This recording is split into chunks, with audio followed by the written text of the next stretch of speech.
Good evening po. Good evening. May announcement lang po kaming gagawin. Ito, another job opportunity po itong i-announce po namin. Ikaw na magsabi, Regan, kung Para ano sa itong mga para sa mga babae babae. na meron tayong edad na tatanggapin. Anong age qualification? Siguro boss, 18 to 25. 18, baka minor de edad pa yung 18. Dapat 19 to 20. So, i-ano natin, 19 to 25. Pagka mga 30, hindi na obra. Medyo, Basta at least nandun ho, yung age limit na yon.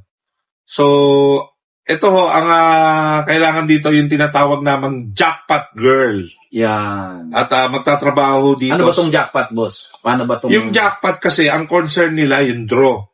Ipapaliwanag namin yung magiging job description pagka nandito na ho kayo. So, ito dito sa flying school namin, sa SMC, at ganoon din sa ibang flying school na makukuha namin. So, kung kayo may mga kilala, or interesado kayo, o kung may kaibigan kayo, may alam kayo na pwede dito, i-endorse nyo ho. Pwede. At ito, hindi ho biro ang kinikita ng mga to. Hindi na ho namin sasabihin kung magkano yung exact amount. Pero maganda.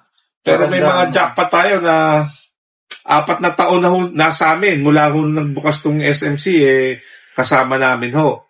Ibig sabihin, long term yung namin, yung binibigay naming opportunity na to. Kaya kung may kakilala ho kayo, age nasa mga 20 hanggang 25.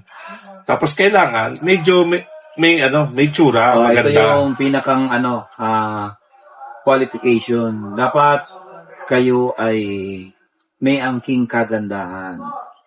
Yun na po yung isang kailangan dito sa ating kukuning jackpot girl.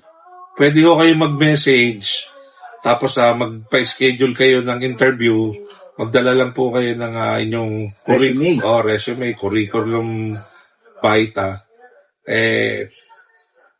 I-interviewin ho namin kayo at titingnan namin kung magka-qualify kayo. Siguro ilan ba kailangan natin? 5? Siguro, mag-start muna kami ng 5. Kasi sigurado yan, boss, may mga kaibigan niya na... So immediately ho to. Ngayong October, kung maging okay ho, start na po kayo ng October. So yung mga interesado po, mag-PM lang po kayo, mag-response kayo dito sa video na to, o kaya pumunta kayo ng SMC. Isang pagkakataon na po para dun sa mga edad na 20 to 25 na walang trabaho at interesado kayo na makapasok sa aming flying school sa pagiging... Decente ho ito trabaho to. Opo. Decente. Hindi po ito... Decente po. At maski itanong nyo po kung ano yung trabaho nito kasi hindi lang namin ma-announce dito dahil yun nga, may mga restriction. Pero sa personal na lang ho na interview namin i-explain kung ano yung magiging job opportunity. Wala namang limit kung kailan kayo pupunta. Siguro ang masasabi ko lang na kung oras ng pagpunta sa aming flying school is... After lunch.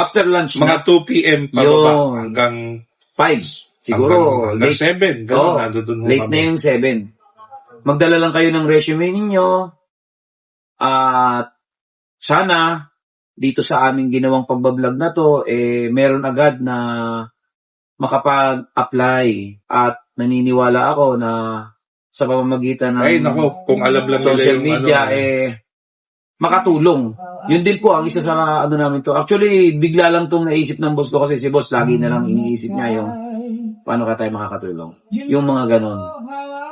Ito na po, isang pagkakataon, nananawagan kami sa inyo na sa mga gustong magtrabaho, na makasama namin sa aming flying school sa SMC, hali po kayo. Samahan nyo kami. Okay po. Okay po. Thank you po.